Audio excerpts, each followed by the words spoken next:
নমস্কার বন্ধুরা, আমি সঙ্গীতা। আমার চ্যানেল গীতাটিকা ব্লগ চ্যানেলে তোমাদের সবাইকে স্বাগত জানাই। আশা করি সবাই তোমরা ভালো রয়েছো। আজকে আবার তোমাদের সাথে চলে এসেছি একটা নতুন রেসিপি নিয়ে। তো এইগুলো হচ্ছে কচু গাছের ফুল বলতে পারো। তো ফুলটা এখনও ফুটে পারেনি, যে ফুলের যে ডাঁটাটা থাকে সেটাই কিভাবে আজকে আমি রান্না করি সেটাই তোমাদের কাছে আজকে শেয়ার করে দেখাবো।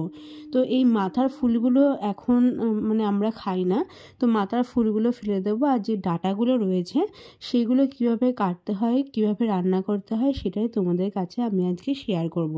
তো চলো তাহলে কিভাবে করছি সেটা তোমাদের কাছে বলি। তো দেখো, প্রথমেই আমি এই যে ডাঁটাগুলো রয়েছে সেগুলোর চোখলাগুলো আমি ছালগুলো, যেগুলো ছাল থাকে সেগুলো আমি ছাড়িয়ে নিয়েছি আর টুকরো টুকরো করে আমি কেটে নিয়েছি।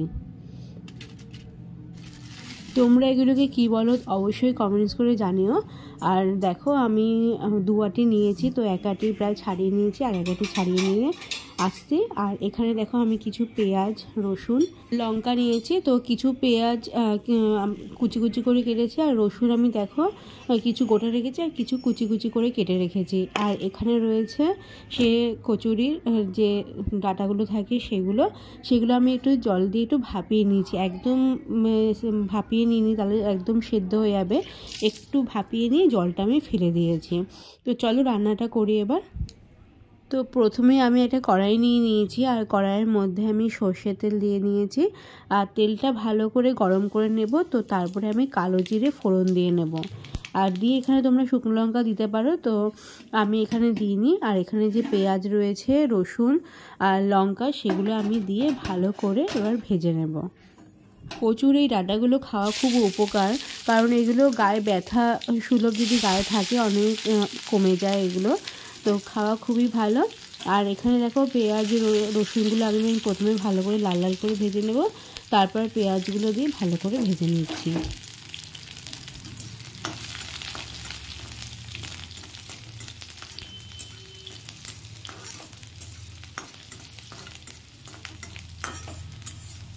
ভিডিওটা দেখতে দেখতে একদম লাইক করতে কিন্তু ভুলে যেও না বন্ধুরা। তোমরা সাথে আছো, পাশে আছো বলেই আমি নতুন নতুন ভিডিও তৈরি করতে আরও আগ্রহী হই। আর দেখো পেঁয়াজ আর লঙ্কাটাও দিয়ে নিয়েছি, এবার সেগুলো একটু ভেজে নেব।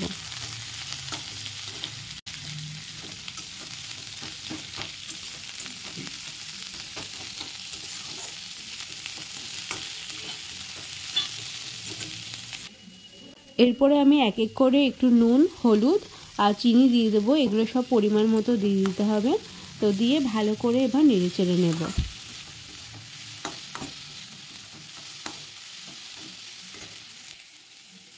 2-3 মিনিট একটু ভালো করে ভেজে নিয়ে তারপরে দেখো যে কচুর ডাঁটাগুলো রয়েছে সেগুলো দিয়ে এবার ভালো করে নেড়ে চেড়ে নেব। তো একটু লো মিডিয়াম আঁচ দিয়ে আমি ভালো করে ভেজে নেব। আমি পুরো একদম সেদ্ধ করিনি, একটু শক্ত রেখেছি আর একটু নরম ভাব নিয়েছি, 60% মতো আমি সেদ্ধ করে নিয়েছি। আর দেখো এবার ভালো করে নেড়ে চেড়ে আমি নেব। একটু সময় ধরে ধরে নেড়ে চেড়ে নিতে হবে। আর বন্ধুরা যারা আমার ভিডিওগুলো দেখছে তাদের অসংখ্য ধন্যবাদ। আর যারা নতুন বন্ধু রয়েছে, যারা এখনও চ্যানেলটিকে সাবস্ক্রাইব করে পারোনি, তো চ্যানেলটিকে সাবস্ক্রাইব করে দিয়ে পাশে থাকা বেল আইকনটা প্রেস করে দিও। আমি যখনই কোনো ভিডিও আপলোড করবো তোমাদের কাছে তার নোটিফিকেশনটা চলে আসবে। আর দেখো আমার কচুরির যে ডাঁটাগুলো রয়েছে সেগুলো একদম কমপ্লিট হয়ে গেছে। তো কেমন লাগলো রেসিপিটা অবশ্যই কমেন্টস করে জানিও। তোমাদের সাথে দেখা হবে আবার নেক্সট ভিডিওতে। সবাই ভালো থেকো, সুস্থ থেকো, টাটা।